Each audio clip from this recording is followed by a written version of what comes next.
चलिए शुरू करते हैं आज की क्लास ट्रिग्नोमेट्री के साथ। अब तक हमने सारे फॉर्मूलेज पढ़े हैं और अब हम उस पर बेस कुछ क्वेश्चंस कर रहे हैं। तो अगला क्वेश्चन है, ये सारे क्वेश्चन बोर्ड में आए हुए क्वेश्चन है और उसके हिसाब से बहुत इंपॉर्टेंट है। क्वेश्चन है, ये है sine theta plus cosec theta. Formulas अब आपको अच्छे से लर्न हो गए होंगे प्रैक्टिस के थ्रू, तो मैं फॉर्मूलेज नहीं लिख रही हूँ, मैं सीधा क्वेश्चन पे आ रही हूँ और जो क्वेश्चन में फॉर्मूला यूज़ होगा उसको हम लिखेंगे। सेक थीटा का होल स्क्वायर। ट्रिग्नोमेट्री के जो भी सम्स होते हैं वो प्रूफ की फॉर्म में होते हैं, जो ज़्यादा नंबर के होते हैं। तो उसमें फ़ायदा ये होता है कि हमें बहुत लंबी लंबी कैलकुलेशंस नहीं करनी होती हैं और हमें पता होता है कि हमारा आंसर जो है सही है, क्योंकि वो प्रूफ की फॉर्म में होते हैं। इसलिए इस चैप्टर पे मेहनत करने से आप अच्छा स्कोर कर सकते हैं। तो ये क्वेश्चन है sine theta plus cosec theta का whole square plus sec theta plus cos theta plus sec theta का होल स्क्वायर, और इसको प्रूव करना है 7 plus ten square theta plus cot square theta. तो जैसा कि हमें देखने से पता चल रहा है कि कॉसेक जो होता है वो साइन का रेसिप्रोकल होता है और सेक जो होता है वो कॉस का रेसिप्रोकल होता है। तो इसमें हम लोग कोई फार्मूला नहीं लगा सकते इस स्टेज पे, तो इसका मतलब हमें इसके स्क्वायर्स को खोलना पड़ेगा। अदरवाइज़ हम लोग कोशिश ये करते हैं कि हम पहले उसको सिंप्लीफाई कर लें और उसके बाद स्क्वायर को खोलें, बट अब हमारे पास इस वक्त सिंप्लीफाई करने के लिए इसमें कुछ नहीं है। तो चलिए ओपन करते हैं स्क्वायर्स को, और इसमें जो हम लोग फार्मूला लगा रहे हैं वो है a प्लस बी का whole square is equal to A square plus B square plus 2ab। ये मेंशन करना ज़रूरी है। अब a है इसमें साइन थीटा और b है इसमें कॉसेक थीटा। तो फार्मूला लगाते हैं तो ये हो जाता है sine square theta plus cosec square theta plus 2 sine theta cosec theta. ये इस टर्म का एक्सपेंशन है। अब आते हैं इस टर्म पे, तो प्लस साइन प्लस का है बीच में, तो ये हो जाएगा cos square theta plus sec square theta plus 2 cos theta sec theta. इसमें एक ध्यान रखने वाली बात यह है कि यहाँ साइन बीच में प्लस का है, इसलिए हमने इस टर्म को ब्रैकेट में नहीं लिखा है। लेकिन अगर किसी ब्रैकेट के बाहर कोई माइनस का साइन आएगा तो ये मान के चलिए कि आपको अगली टर्म ब्रैकेट के अंदर ही लिखनी है, अदरवाइज आपके सारे साइन जो होंगे वो गलत हो जाएंगे। तो माइनस साइन जहाँ भी देखें वहाँ आप ब्रैकेट के अंदर ही यूज़ करें। तो अब इसको ओपन करते हैं। अब आइडेंटिटी हम लोग यूज़ करेंगे इसमें। कॉसेक थीटा जो होता है 1 साइन थीटा होता है, या आप इसे कह सकते हैं कि साइन थीटा जो होता है 1 कॉसेक थीटा के बराबर होता है। इसी तरह से जो होता है सेक थीटा जो होता है 1 कॉस थीटा होता है, या आप इसे कह सकते हैं कॉस थीटा जो होता है 1 सेक थीटा के इक्वल होता है। हम ये आइडेंटिटी इसके अंदर यूज़ करते हैं। इस टर्म को हमने अभी एज इट इज़ लिखा, कोई चेंज नहीं किया हमने। अभी हम सिर्फ इस टर्म्स को देख रहे हैं।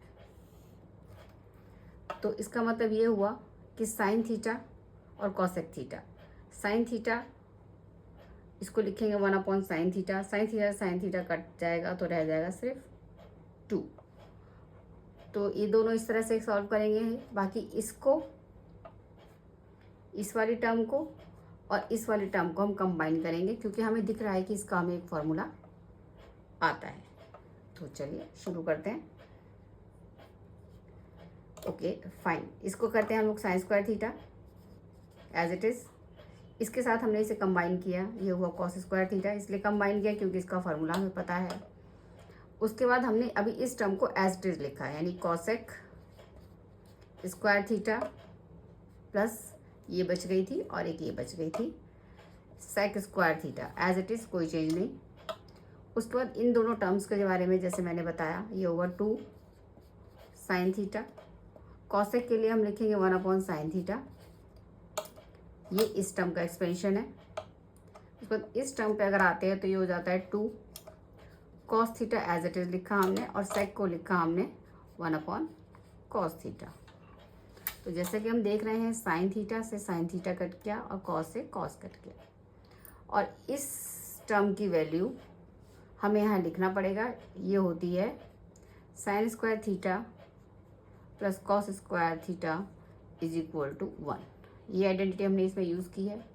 तो इस पूरी टर्म की वैल्यू हो जाएगी 1 प्लस, अभी हम इसको एज इट इज़ लिख रहे हैं, अगले स्टेप में हम इसको ओपन करेंगे, cosec square theta plus sec square theta. और इसमें अगर हम देखते हैं तो ये हो जाता है ये 2 और ये भी 2 प्लस 2। तो इसका मतलब 1 प्लस 2 प्लस 2, इन तीनों टर्म्स की सम जो होगा, क्योंकि सबके आगे प्लस का साइन है, ये हो जाएगा 5 प्लस। अब अगर हम बात करते हैं लेफ्ट हैंड साइड की, तो ये हमारे पास बच रहा है cosec square theta plus sec square theta. लेकिन हमारे पास जो राइट हैंड साइड पे टर्म है उसमें ना कॉसेक है और ना सेक है। तो इसका मतलब हमें इसको इसके हिसाब से चेंज करना पड़ेगा। हमें tan और cot में वैल्यू चाहिए। तो आते हैं फिर से अपने फार्मूले के पास। यह हमारे पास फार्मूला है और हम इससे फार्मूला जो है इसके लिए ड्राइव करेंगे, जो कि tan और cot की टर्म में हो। तो मैं पहले भी एक बार बता चुकी हूँ, एक बार दोबारा बताती हूँ आपको कि इस पूरी टर्म को अगर मैं डिवाइड बाय साइन कर दूँ, divide by sine square theta, तो ये हो जाएगा 1 plus cot square theta is equal to cosec square theta. इसी तरह से अगर मैं इसे डिवाइड बाय कॉस कर दूं,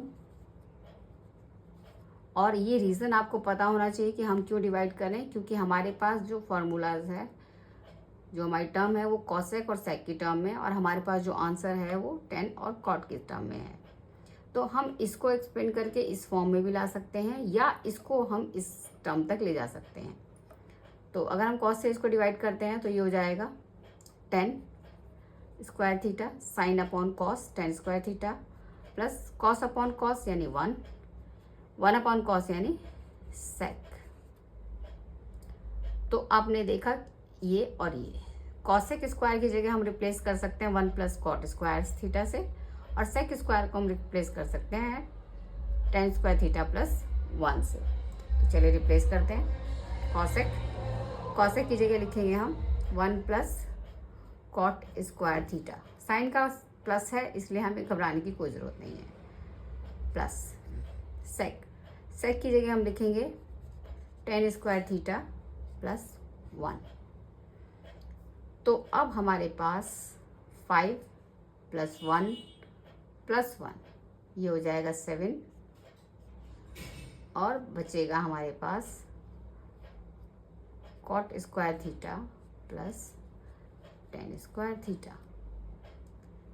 या अगर हम इसका ऑर्डर चेंज कर देते हैं जैसा कि इस क्वेश्चन में है, तो ये हो जाएगा 7 plus tan square theta plus cot square theta, जो कि राइट हैंड साइड के इक्वल है। तो इस तरह से ये क्वेश्चन जो था आपका पूरी तरह से फार्मूला बेस्ड था। इसमें एक फार्मूला हमने ये लगाया, पहला, दूसरा, तीसरा, चौथा, पांचवा और छठा। इस अकेले क्वेश्चन के अंदर हमने 6 फार्मूले यूज़ किए हैं जिससे ये सॉल्व हुआ है। तो जैसे जैसे आप इन पे बेस क्वेश्चंस करते जाएंगे फार्मूले पे बेस, वैसे ही आपका जो फार्मूले वाला कॉन्सेप्ट है वो एकदम क्लियर होता चला जाएगा। तो उम्मीद करती हूँ आपको सवाल समझ में आया होगा।